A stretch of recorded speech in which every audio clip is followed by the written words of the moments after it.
Жоқ деп айту маған қиын. Қайырлы күн, қымбатты достар. Әдеттегідей кезекті видеомыз сіздерге арналады. Сіздермен бірге пайдалы психология арнасы. Егерде бізге тіркелмесеңіз, лайк басып тіркеле кетіңіз. Сонымен қандай адамдарға жоқ деп айту қиын болып есептеледі? Әдетте өзіне өзі сенімсіз адамдарға жоқ деп айту қиын. Әдетте бұндай адамдардың ішкі тірегі жетілмеген, жеке шекарасы құрылмаған.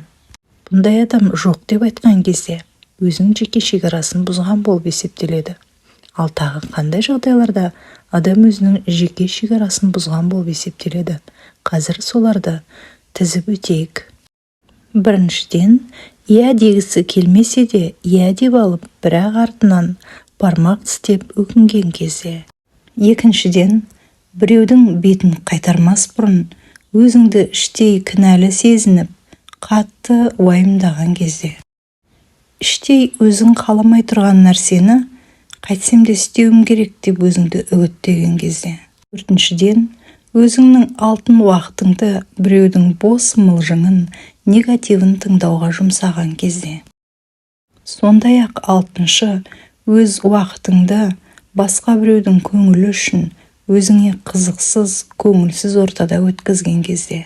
Алтыншы, өз ойыңды, өз принциптеріңді, өз шешімдеріңді бұзған кезде. Мәселен, өзіңе қайтсем де арықтаймын деп сөз беріп алып, оны ұстанбаған кезде. Жетінші, өзіңді өзің іштей мүжіп, жеп, бірақ оң қадамдарға бармаған кезде. Сегізінші, өзіңе жайсыз қарым-қатынасты жалғастырған кезде. Мәселен, өзіңе ұнамсыз, жағымсыз адаммен бір шаңырақ астында өмір сүрген кезде. Тоғызыншы, сен үшін басқа біреудің, мәселен, күйеуіңнің немесе әкеңнің, шешеңнің шешім шығаруына жол берген кезде. Оныншы, ұялмайтын жерде ұялып, тартынбайтын жерде тартынып, ынжықтық танытып, артынан соған өкінген кезде. Өзің ұнатпайтын жұмысқа өзіңді сүйреп апарған кезде. Өзің жақсы көрмейтін жұмысқа, іске өзіңді жеккен кезде.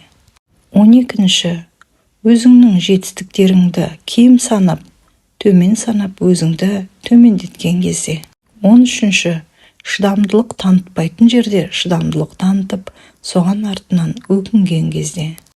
14-ші, біреудің айтқанына бола өз дегеніңнен айнып қалып, бірақ артынша соған өкінген кезде. Жалпы бұл жерде мен өзіме ең жиі кездестірген оқиғаларды тізіп өттім.